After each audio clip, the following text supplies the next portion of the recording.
todos, todas, todes.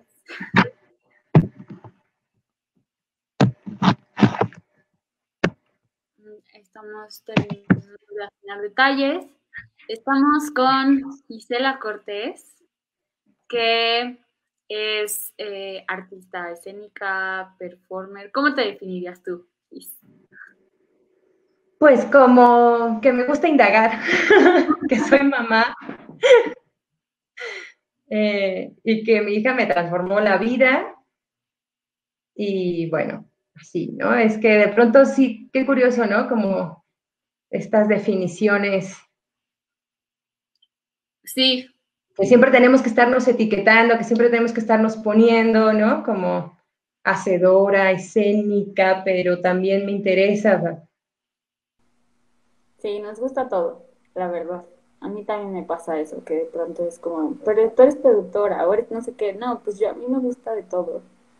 Y también me gusta estar afuera y me gusta hacer cositas, investigar, en fin. Oye, pues justo el tema de la charla tiene que ver con la relación del cuerpo, la maternidad y nuestras prácticas performativas. Y pues quería como abordar como varios de esos temas y de las cosas que sé de ti, porque deben saber que yo conozco a Gis de hace un rato y ha sido una gran amiga y una gran compañera del camino y del viaje. Y pues esta, esperemos, sea una charla donde podamos compartir, además de eso personal, pues cosas que a ustedes les interesen un montón, que creo que sí. Y justo, o sea, digamos, me gustaría que nos hablaras de... Tú estudiaste en Pachuca, en Real del Monte, ¿no? Y tu formación ahí, ¿de qué fue? Fui primera generación en el Instituto de Artes de la Universidad Autónoma del Estado de Hidalgo. Digamos que la formación ya institucional, éramos la primera generación, era un experimento, entonces era como echar una moneda al aire y ver si iba a funcionar. Entonces la primera parte de nuestra formación pues fue un formal, ¿no? Estaba Rogelio Lueva, Nora Manek, Indira Pensado, como llevando el proyecto, sobre todo Indira, ¿no? Indira era la coordinadora. Y pues así estuvimos como el primer año, pero de pronto vino un cambio, ¿no? Entonces llegó otro grupo maravilloso de mujeres, de hombres que, no, o sea, nosotras nos volvieron, nos dieron la vuelta, nos propusieron cosas. Y claro, porque ellas también estaban experimentando, ¿no? Estaban indagando, estaban investigando, estaban como en una, o sea, claro, todas estaban trabajando, ¿no? No había nadie que estuviera como, sí, inactiva, inactivo. Entonces, bueno, pues estaba ahí Rubén, Iliana Diegues, Rubén Ortiz, Pulsi Lampo, Añez Merat, Eugenia Vargas, Ricardo Díaz, la misma Indira Pensado, o sea, era muy emocionante, pues, Jean-Frédéric Chevalier, ¿no? Entonces, de pronto me acuerdo mucho que era como, bueno, eso que hacen, ya no. Sí, pero ya no. Eh, y creo que lo más interesante de esa formación era estar todo el tiempo preguntándonos, ¿no? Porque además esto que empezábamos a investigar y a mirar, también nos interpelaba a nosotras, ¿no? Éramos mayoría mujeres, pues hubo nosotras. Eh, y claro, nos hacía pensar en otras formas de estar, de ver, de investigar, y todo partía como desde detenernos a pensar qué era eso, ¿no? Y bueno, luego, terminando la carrera, pienso como en otro momento que igual es así importante y que tiene que ver, por ejemplo, con el Seubos, ¿no? Que es por algunas muy querido, por otros no, y así, pero que es un lugar que me parece que hace un trabajo bellísimo de investigación con el cuerpo, con la voz, con las emociones, y que a mí lo que me fue como terminar de entender qué estaba pasando con mi cuerpo. Y fue como romper un montón de bloqueos, ¿no? Que tenían que ver con muchas otras cosas, como por ejemplo el machismo, ¿no? Pero yo no entendía qué era eso, o sea, y no quiero decir solo que se reduzca, pero me parece que el machismo está en todo, ¿no? Que es una cosa muy potente y que no la ves, que no la ves, que está en las cosas mínimas. Entonces, por ejemplo, esto de empoderarme o apropiarme de mi voz, para mí fue muy importante, ¿no? De mi pensamiento, ¿no? Como sin la idea de que hay alguien que te tiene que dar permiso para hablar, para pensar, para cuestionar. Ujú. Eh, y bueno, y después, pues, vino el encuentro con, pues, con Teatro Ojo, ¿no? Que tú y yo, pues, ahí, igual, por Sí, ahí, lo atravesamos en distintos tiempos. sí. Pero, digamos, para mí Teatro Ojo fue y sigue siendo, ¿no? Como uno de los grupos que yo más admiro, ¿no? El trabajo que hacen, que es un colectivo tremendo, ¿no? Y de así, desde las formas en que van indagando, digamos, ahí yo pienso mucho en esto que es la investigación en las artes, que justo pues las estrategias siempre son múltiples, ¿no? Y con Teatro Ojo yo podía ver cómo iban apareciendo distintas estrategias para desarrollar las distintas piezas, cómo se iba generando un archivo que se desbordaba en lenguajes, ¿no? En acciones, y también, ¿no? Las maneras de trabajar, de pensar, de estar. Yo creo que para mí, o sea, justo Teatro Ojo fue como, ¿no? O sea, si ya había algo que estaba pasando y que de pronto era como detenernos a pensar y discutir, porque también, ¿no? Era un momento, pues estoy hablando hace como 15 años, era otro momento, ¿no? Un poco, me parece que a mí me gusta mucho, bueno, ahora trabajo con el Semillero de Artes Vivas, Pachuca, que es un espacio en el que yo me siento súper feliz, con Daniel Armendáriz, Francisco Arrieta, Sara Ortega, y de pronto quien quiera entrar como en el juego con nosotras, y que me siento muy contenta porque justo aparece algo que para mí empieza a hacerme sentir como, sí, como entender otra forma de estar que tiene que ver con el campo de las artes vivas, donde justo no hay esta concepción tan cuadrada de una disciplina, ¿no? Estamos dentro de una disciplina y entonces es teatro. Entonces, si es teatro, tiene que tener estas características, ¿no? Entonces, si es artes visuales, tiene que ser así, ¿no? ¿Eres artista visual? Ah, no, es teatrera, no es artista visual, ¿no? Justo las artes vivas lo que hacen es que hay una transversalidad, eh, está como inscrita en el campo de la indisciplina, ¿no? Y no indisciplina como idea de un cliché, ¿no? Del berrinche, qué sé yo, sino porque se desborda, porque se atraviesan otras formas de hacer, ¿no? Justo podría ser una investigación que empieza desde una indagación etnográfica, ¿no? O arqueológica, o biológica, ¿no? Desde la biología, qué sé yo, ¿no?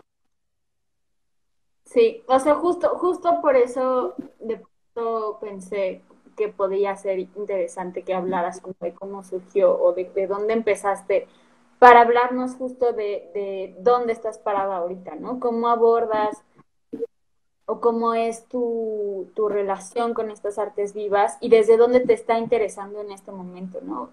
Porque aparte, digamos, no ha sido una constante, pero sí hemos tenido muchas charlas como muy enfocadas a lo teatral, ¿no? A lo teatral más convencional. Entonces, pues nada, o sea, cuéntanos ahorita ya como llegando a esta locura y esta propuesta que son las artes vivas y que abren un montón de sentidos y que se tocan con un montón de otras cosas y de otro pensamiento y de otro conocimiento. ¿Tú dónde estás? ¿Cómo lo abordas ahorita? ¿Dónde estás? ¿Qué es lo que te está interesando en este momento? Pues este proyecto que tenemos con Aero es un proyecto que las chicas lo comenzaron el año pasado. Yo igual, primero como en una parte como de estar investigando, como experimentando, pero no podía estar porque pues iba y venía, ¿no? Casi siempre de la Ciudad de México a Pachuca, ¿no? Como siempre viajando todo el tiempo. Y bueno, yo vivo en la Ciudad de México, ¿no? Entonces de pronto sí es muy difícil, pero bueno, empezando este año pudimos como cuadrar tiempos y eso fue muy bello y empezamos dos proyectos, bueno, más, pero digamos específicamente dos proyectos que tienen que ver uno con el mercado 1 de Mayo, que es el primer mercado de la ciudad de Pachuca, y otra que es sobre la antigua zona de tolerancia, que además es un lugar impresionante, ¿no? Porque pues en el 84 lo cerró el gobernador Rosell de la Lama, ¿no? Porque tenían el proyecto de hacer un gran prostíbulo, así como una especie de casino gigante, había ahí una inversión de parte de gente que tenía cabarets en la antigua zona de tolerancia, políticos, y de pronto se detiene el proyecto, que además es una zona que es ahora una zona deportiva que le pertenece a la Universidad Autónoma del Estado de Hidalgo. Y la universidad, bueno, ese espacio es ocupado por en ese momento como por los estudiantes o el consejo estudiantil, que en realidad le llamaban los porros, ¿no? Que todo el mundo les tenía mucho miedo y ahí hay una serie de historias súper tétricas y de pronto ya se vuelve como una donación a la universidad, ¿no? Y Oye, pero aquel gran proyecto controlador se detiene. ¿Perdón? vayas hasta allá, o sea, porque explícanos cuál era la antigua zona de tolerancia, o sea, qué pasaba ahí. Pues esta zona comienza en los años 50 Ujú. y es una zona que empieza a crecer, es una colonia que se encuentra a 2 cuadras del centro de la ciudad de Pachuca y es una zona donde pues había cabarets, bueno, había, o sea, digamos que como todos, sí, o sea, estratos para distintos, podías pagar, ¿no? Si podías entrar a un cabaret, si podías ir, ibas a las cantinas, había pulquerías, cantinas, es que quiero acordarme el nombre específico, pero centros nocturnos, porque no es lo mismo, ¿no? El cabaret, el centro nocturno, eh, y las accesorias, que esta era una zona, todavía está ahí, ¿no? Es una zona con un montón de puertitas, donde las mujeres ofrecían, las sexoservidoras estaban ofreciendo el servicio. Entonces, una de las características era que tenían el anafre afuera de la accesoria, ¿no? Con carbón y agua, ¿no? Con agua calientita, ¿no? Para estarse lavando y recibiendo a los distintos clientes. O sea, Eso. digamos que se cierra la antigua zona y se tenía planeado hacer una nueva zona, pero el proyecto, desde luego, pues fue cancelado y ese espacio, ese edificio, es donado, bueno, es un espacio gigante, es donado a la universidad. Y entonces, digamos que si antes se tenía un control sobre cierta zona, desaparece. Pero entonces nosotras empezamos a trabajar primero entrevistando, porque además esta investigación la ha llevado la doctora Carmen Lorenzo Monterrubio, que es académica de la Universidad, del Instituto de Artes de la Universidad de Hidalgo, y Carmen ha hecho una investigación tremenda, ¿no? Como historiadora, pero también desde un enfoque femenino, ¿no? O sea, a ella le interesa la investigación sobre el cuerpo de las mujeres, sobre las mujeres. Entonces, bueno, pues nosotros primero tuvimos contacto con la doctora Carmen, pero al mismo tiempo, digamos, en distintos años y distintos momentos, primero a mí me toca estar con Carmen platicando sobre la zona, me empiezo a interesar mucho sobre su investigación. Francisco, a la par, empieza igual otra investigación con el papá de un amigo nuestro que vive ahí, ¿no? Y que además él vio cómo fue desarrollándose toda la zona, ¿no? Es súper conocido en el lugar y que ahora nos ha acompañado en la investigación y en la generación de este archivo, ¿no? Porque nosotros ahora pues estamos en eso, ¿no? Desarrollando un archivo a partir de la indagación que hemos estado haciendo en la zona de tolerancia y en el mercado Primero de Mayo, ¿no? Con temáticas que además se van conectando, ¿no? Que se han ido conectando, como por ejemplo los trabajos de cuidado, un poco también pensando en el espacio que ahora está en ruinas, ¿no? Por ejemplo, en en la antigua zona de tolerancia, son ruinas. Entonces, hay un lugar que era un centro nocturno, que es el Abanico, porque este espacio fue abandonado, se muere la que era la dueña, queda como intestado, o la administradora, porque el dueño parece que era un doble de películas y jamás fue a reclamar nada, ni familiar alguno fue a ver nada, y ese espacio se quedó ahí, ¿no? Entonces se volvió un lugar muy complicado porque pues violaban, asaltaban, se drogaban, le prendieron fuego. Y un hombre que antes hacía distintos trabajos de servicio en la zona de tolerancia, don Jorge, de pronto decide, que es vecino del barrio, decide entrar al espacio, ¿no? Decide apropiarse del lugar, habla con los vecinos y dice, no podemos permitir que esto continúe. Yo lo que propongo es entrar y intentar ahuyentar a los vándalos, ¿no? Entonces, pues don Jorge eso es lo que hace, ¿no? Se invita a un primo que viene de la Huasteca, que echa disparos arriba de la casa para ahuyentar a cualquier persona que se quisiera meter, porque además es un lugar enorme, ¿no?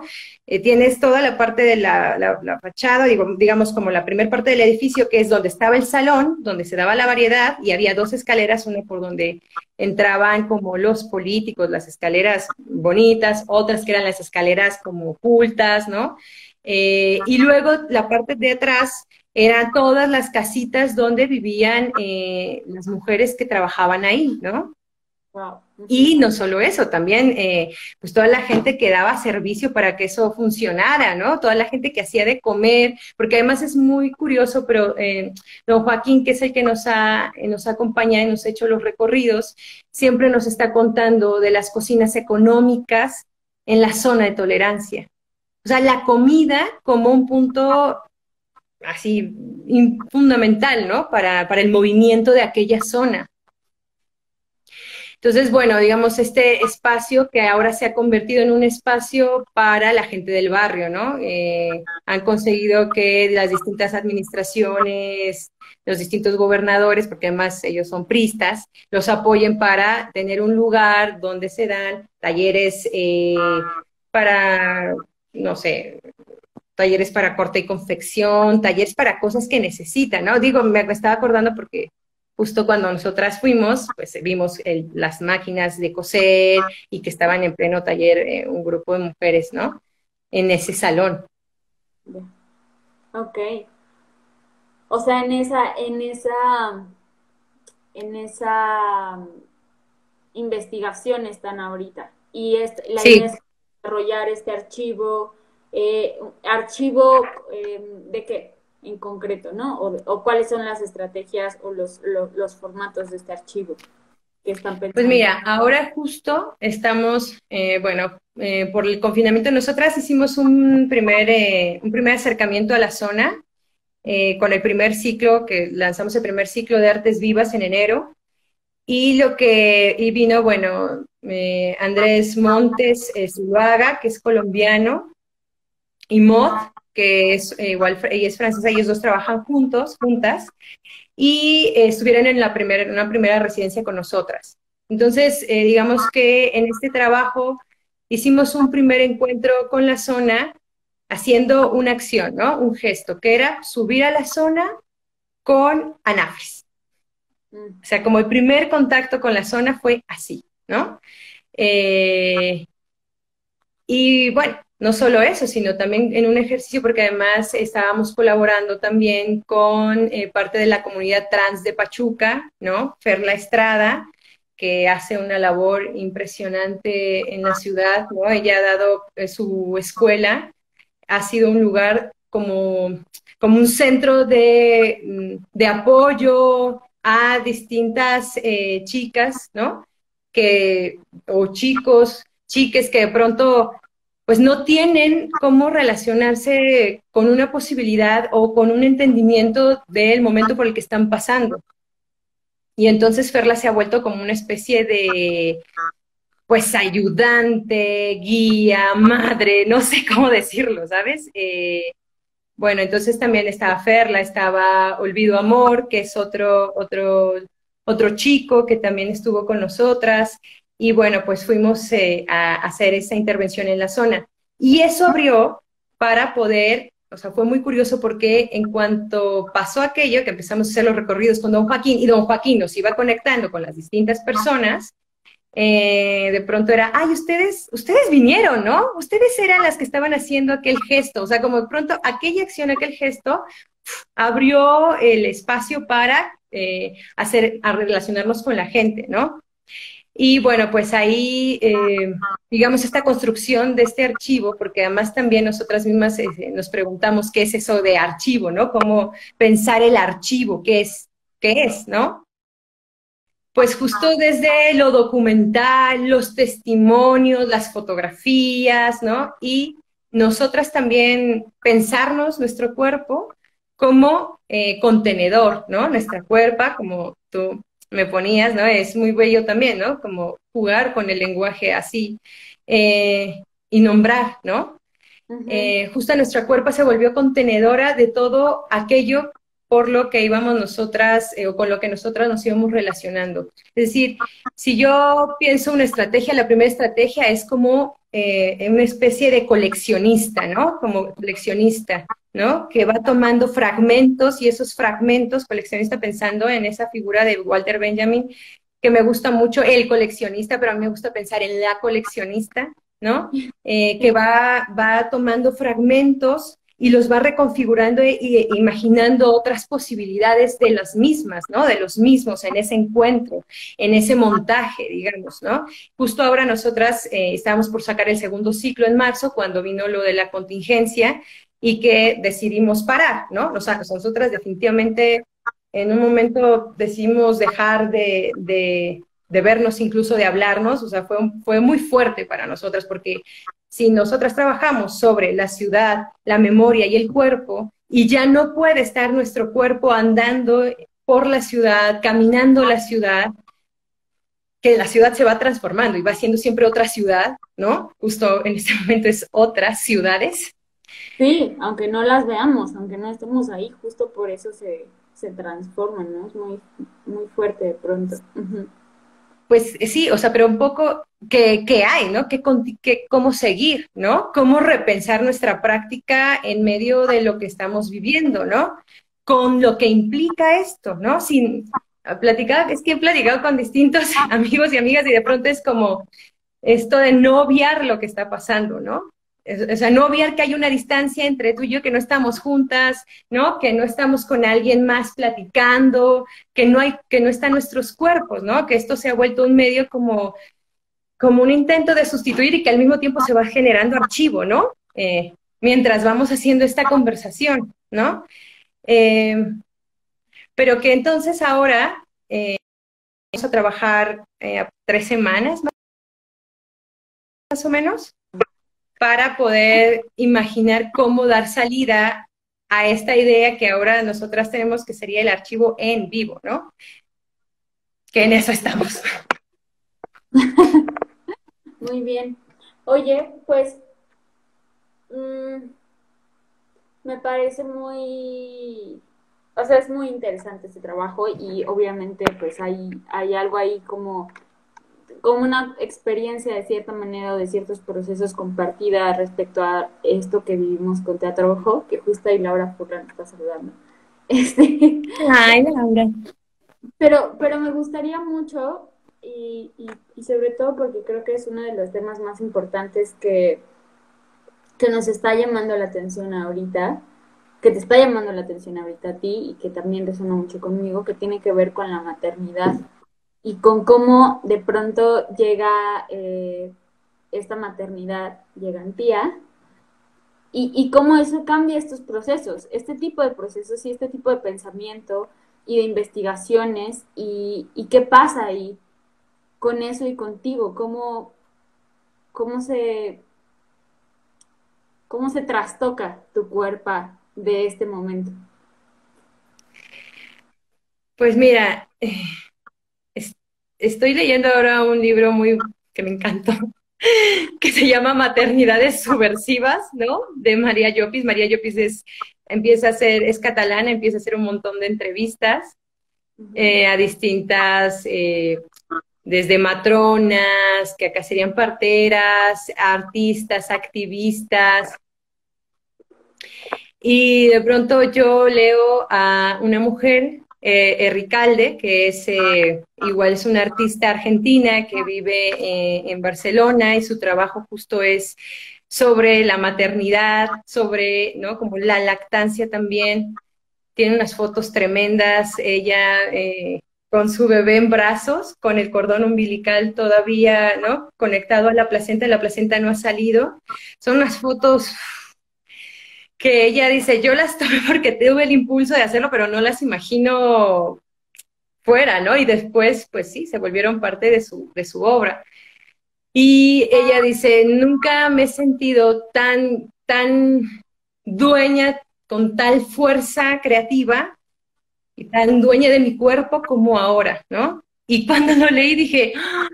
Sí, o sea, Ujú. sí.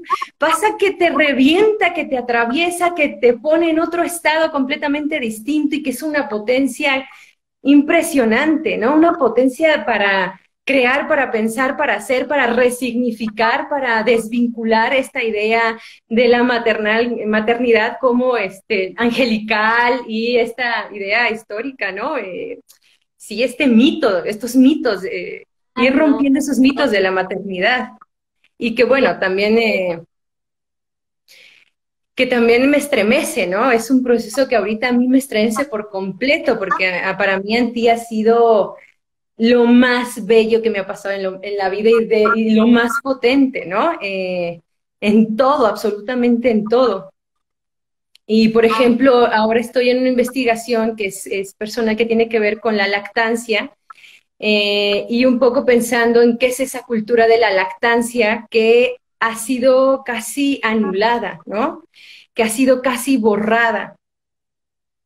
Y de pronto cómo empezar a indagar sobre esas imágenes, ¿no? Esas imágenes, por ejemplo, hay una diosa que es la diosa primigenia, es, eh, es la madre, le llaman la madre primigenia, que es una diosa, es una mujer pájaro.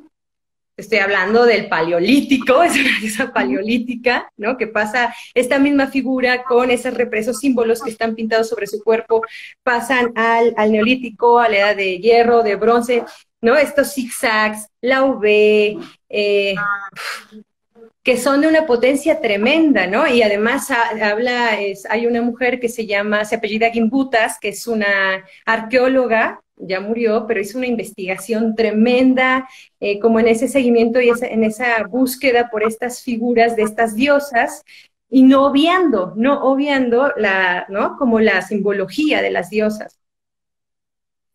Y de pronto, pues haciendo esa indagación, de pronto aparece también la diosa Isis, egipcia, ¿no?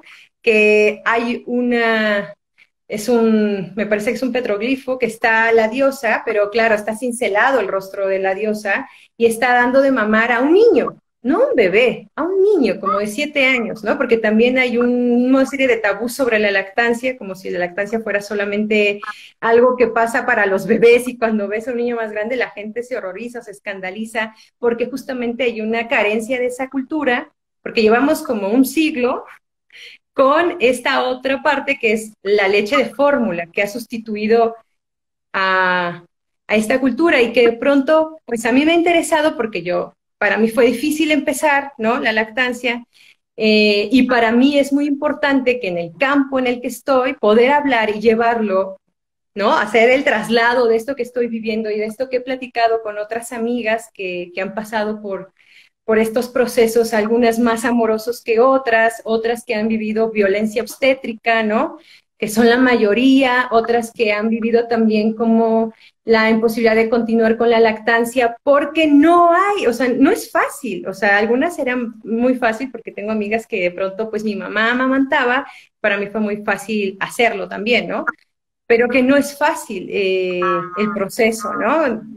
Yo platico con chicas de mi generación y de pronto que están siendo mamás y de pronto es, pues sí, o sea, lo primero que me dijo mi madre es, pues, hay fórmula, usa la fórmula, ¿no? O yo usé fórmula, me estoy enterando que esto no es así y estoy muy sorprendida, ¿no? Pero que también tiene que ver con que sale de los procesos capitalistas la lactancia, ¿no?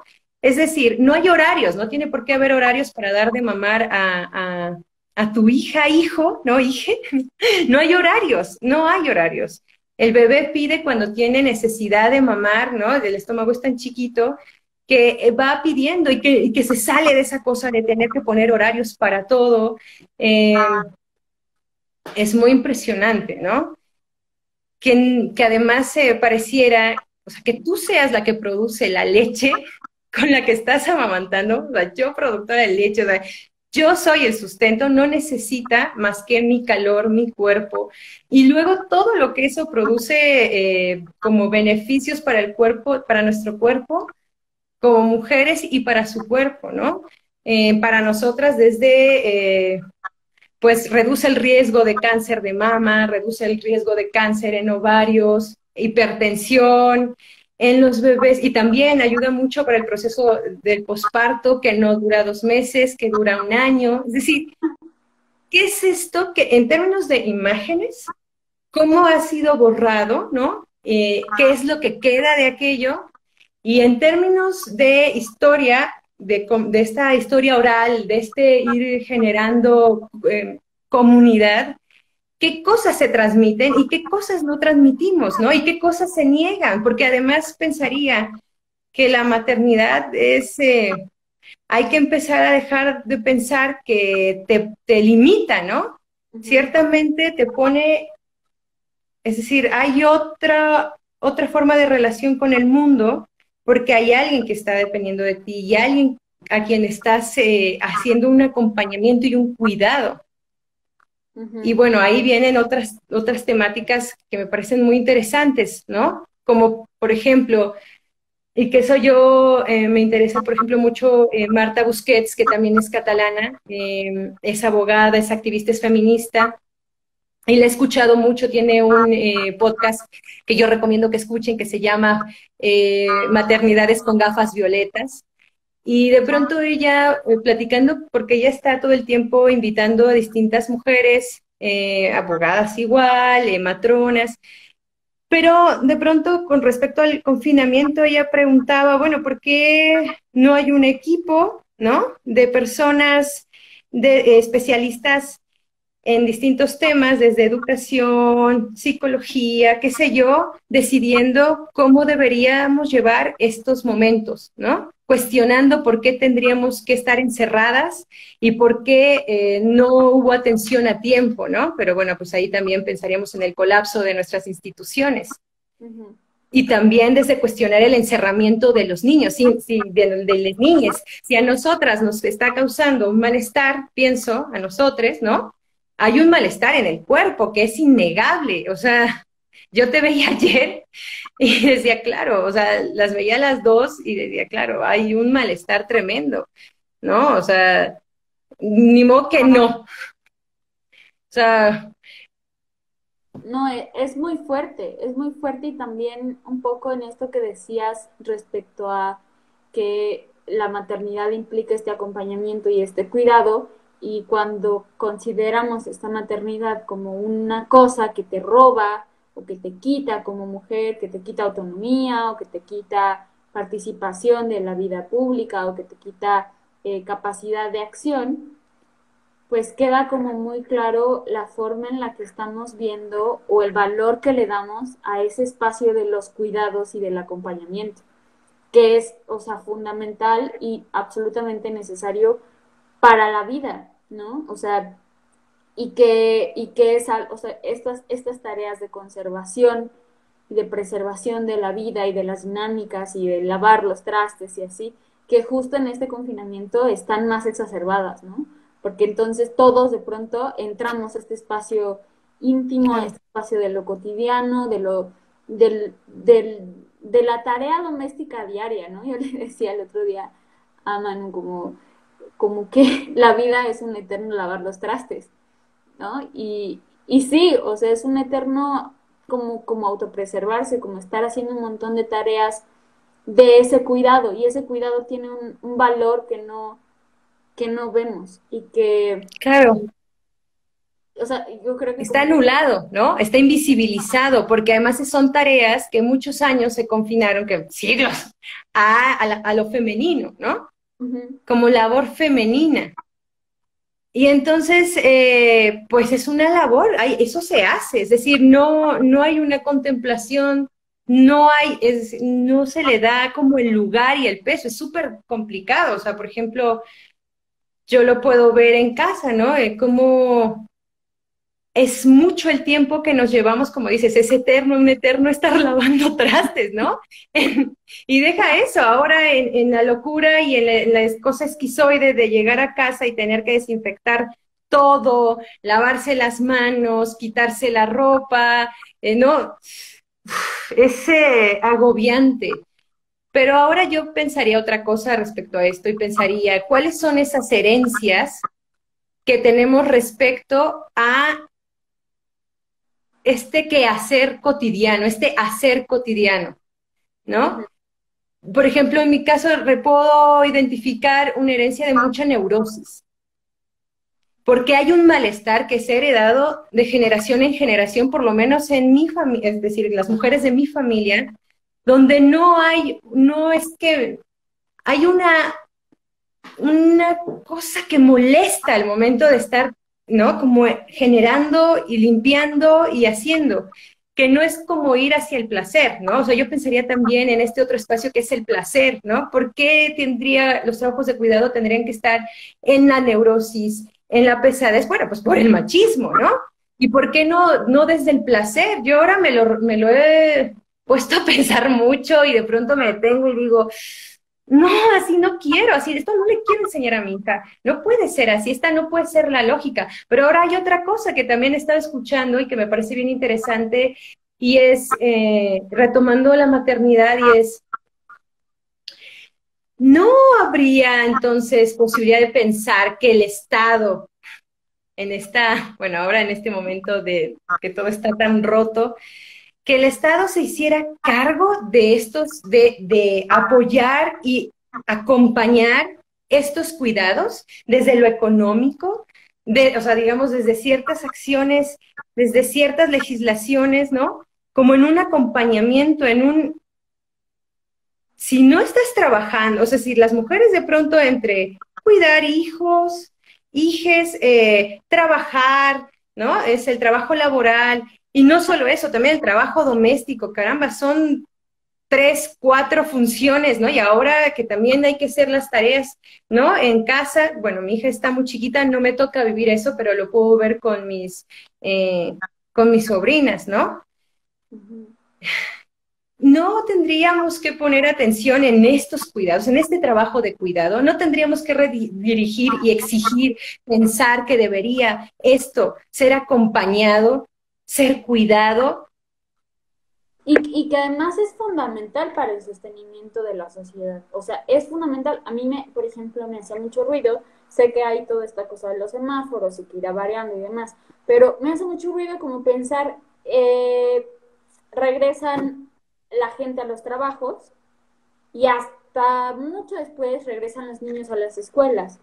Y es como, digo, en el mejor de los casos la gente podrá hacer home office, ¿no? Pero si igual y no son afortunados o no son trabajadores de oficina, ¿qué va a pasar? ¿Qué pasa con esos niños? O sea, ¿quién se encarga de esos niños y niñas que se quedan y que van a tener clases probablemente hasta septiembre? O sea, ¿cómo el Estado está pensando estas medidas? ¿Desde qué lugar está pensando estas medidas? Para, o sea, como y los papás de esos niños o quién cuida a los niños. Pues claro, Y porque además hay una cosa de productividad. Ah, ser productivos, ya otra vez necesitamos el turismo, ¿no? El presidente se tuvo junta con empresarios, ¿no? Y eso que tú, la pregunta que tú haces, claro que es la pregunta, ¿no? ¿Qué va a pasar, ¿no? Con todos esos niñas, niños que aún no regresan a la escuela y quien los está cuidando somos nosotros, ¿no? Bueno, yo no he pensado ni siquiera, bueno, vi unas imágenes muy fuertes, me parece que eran de Francia, justo las vi en a Marta Busquets las había publicado y son una cosa espantosa donde tú ves la explanada y ves unos recuadros blancos y los ves y las ves dentro de cada recuadro con una distancia. Eso es abismo, así es espantoso, es horrible, ¿no? Imaginar algo así. ujú, O sea, ¿y cuáles van a ser las lógicas de este regresar, ¿no? Activar la economía.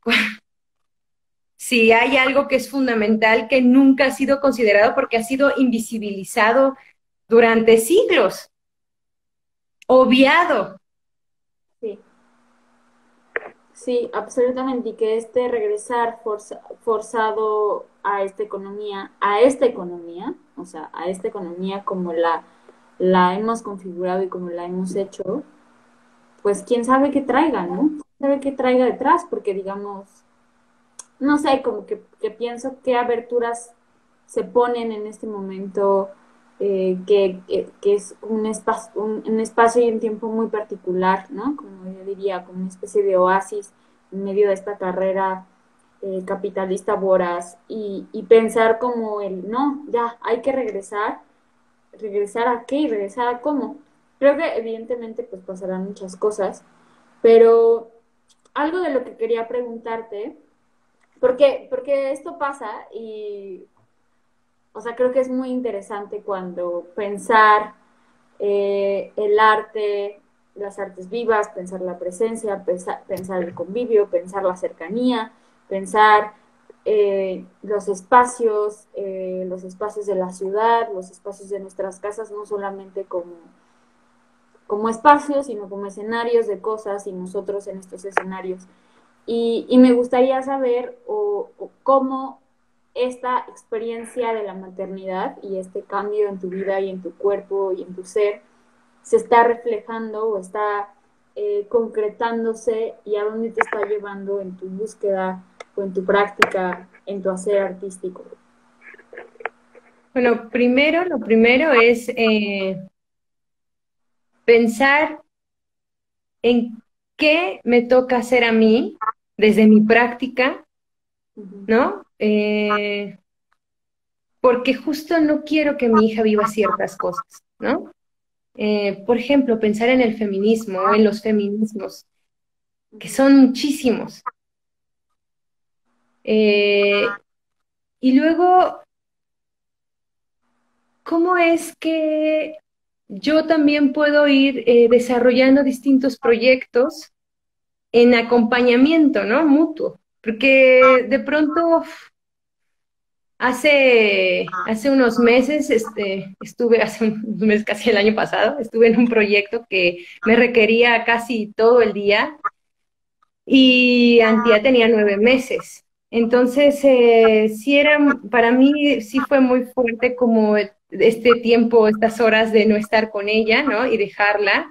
Y que, digamos, nosotras seguimos con la lactancia, mi hija lleva a cumplir 2 años, y que ahora me parece que yo quiero que sea parte del proceso, ¿no? Que estemos juntas en esta elaboración, incluso con el semillero, siempre, ¿no? Antía está muy presente, ¿no? En estas investigaciones, en este trabajo, en cómo vamos acercándonos. Y lo digo así porque me parece que lo primero es entender el tiempo, ¿no? Yo creo que ahorita en este momento que nos hemos detenido hay que entender qué es esto del tiempo y cómo vamos deshaciendo esa idea de la temporalidad.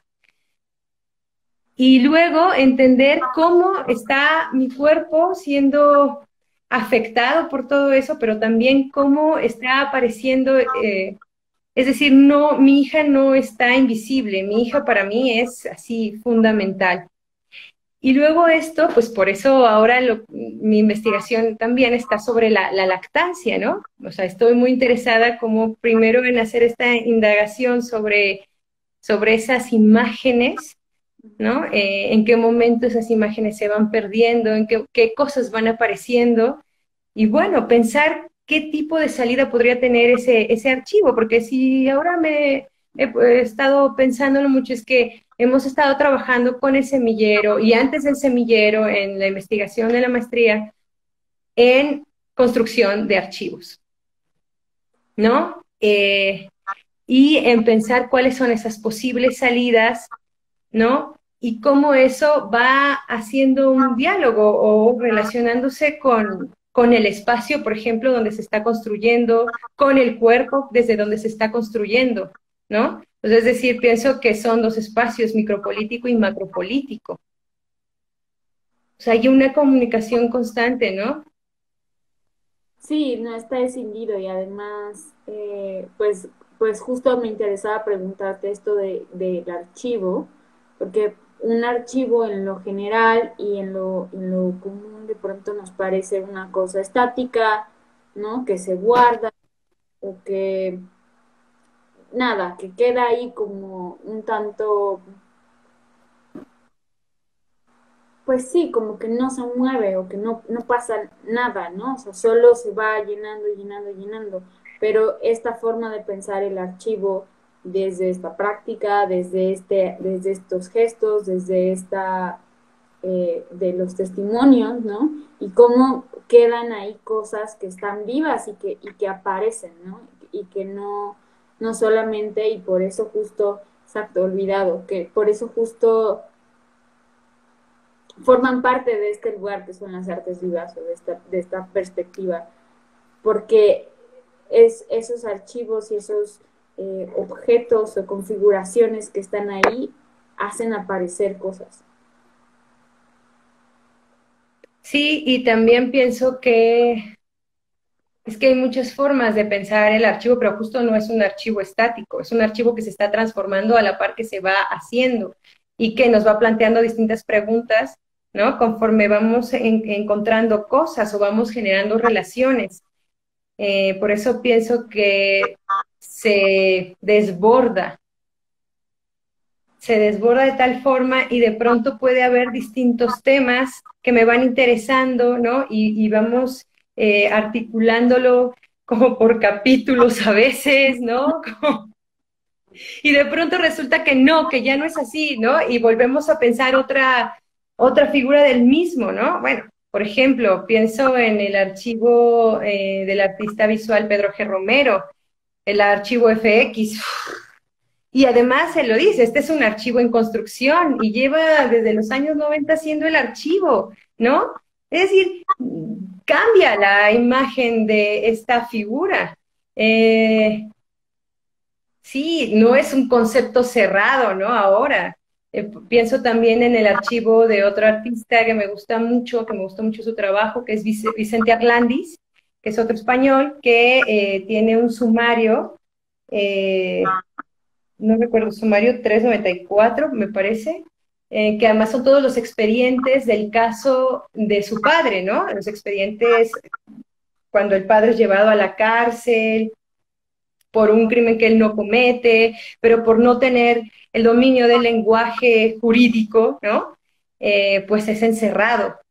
Y bueno, Vicente hace un trabajo escénico y hace una novela con todas estas actas, pero además el archivo, ahí se ve claramente cómo pasa de las actas al cuerpo de Vicente, y no solo el cuerpo de Vicente, porque también está su padre en escena, también está su madre en escena, y hay un temblor, el archivo que hace temblar ese cuerpo, ¿no? Y bueno, también pienso en Teatro Ojo, ¿no? Así, otra vez, Teatro Ojo. Es muy difícil no citarlos, es muy difícil. No, sí, porque ¿No? Y cómo se va construyendo el archivo en vivo, ¿no? En ese momento se va elaborando un archivo alucinante. ¿Qué son archivos alucinantes los de Teatro Ojo? ujú, Bueno, ahora pienso en la comuna también, ¿no? Y bueno, yo pienso que hay un montón sin fin de ejemplos de archivo, ¿no? Y de construcción del mismo. exacto. Oye, pues para ir cerrando, me gustaría,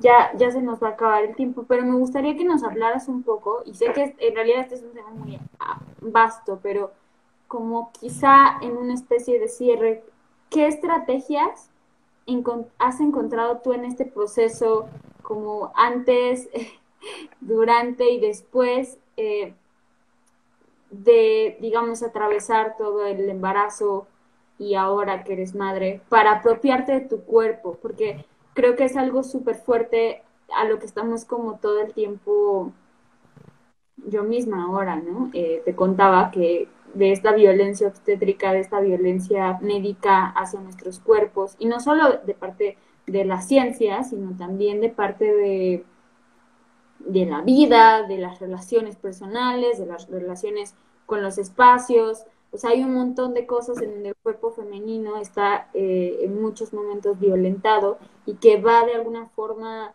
minando el potencial y el poder que tenemos. ¿Y cuáles han sido esas estrategias para ti?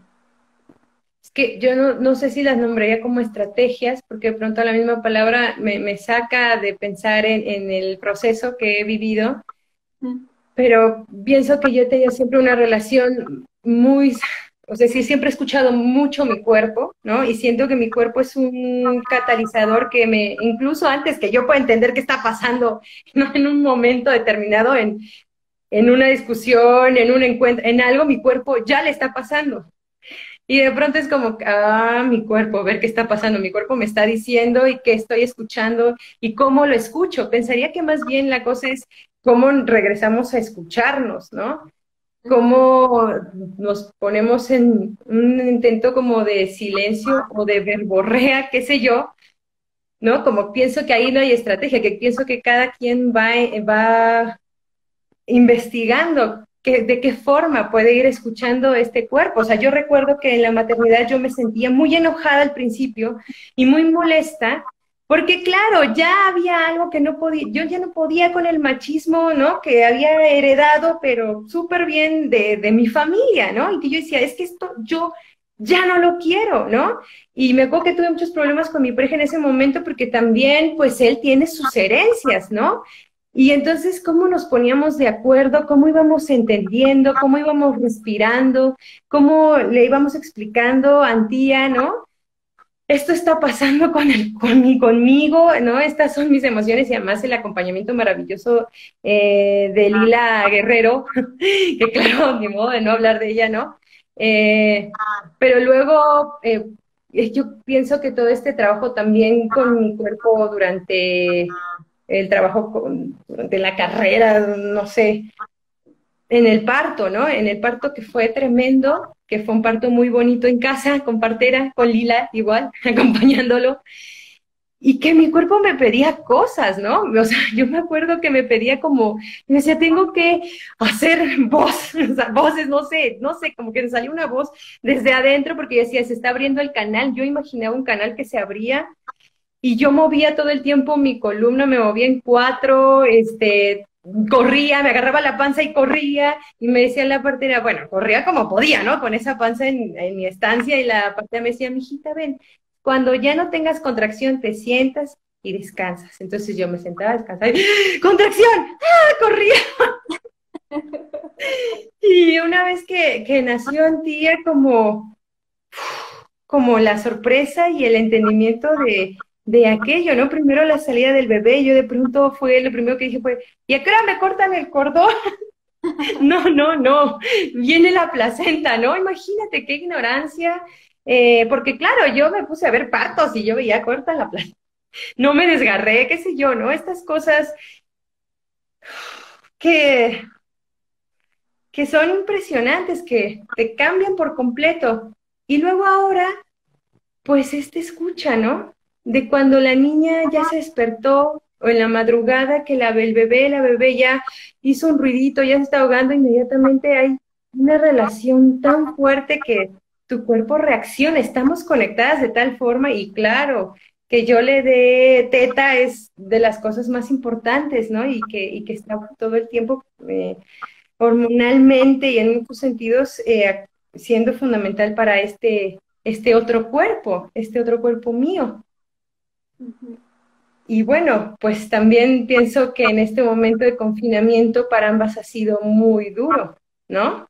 Eh, que sí es necesario para mi bebé salir, ¿no? Que sí es necesario para nosotras de pronto respirar el aire del monte, ¿no? Como un poco también, porque me parece que es súper violento lo que estamos viviendo, ¿no? Este confinamiento me parece de una violencia brutal, Es muy tremendo. así como lo estamos viviendo. Es muy tremendo y como que justo uno debe hacerse de sus formas de liberar todo lo que se genera, porque no es natural, ¿no? No es natural estar confinados, estar encerrados, no, no, no, Pues no, no, no. súper medieval, ¿no? Y claro, todo el mundo haciendo deducciones y diciendo qué está pasando, cómo está pasando. Y, y claro, Pues sí. Bueno, pues ahora ya ha llegado el momento de despedirnos. Muchas gracias a todos los que así. estuvieron en la charla. Se va a quedar en el canal de IGTV de Matrioshka. Por si quieren, si llegaron a la mitad, se perdieron algo. Muchas gracias, Gisela, Ay, por... gracias por invitarme. Tu proyecto, el proyecto de ustedes está súper bonito. Muchas gracias. Nos vemos muy pronto. La próxima semana va a estar Isabel Toledo platicando con nosotros. Y Ay, pues qué bonito. muchas gracias. Bye. Gracias.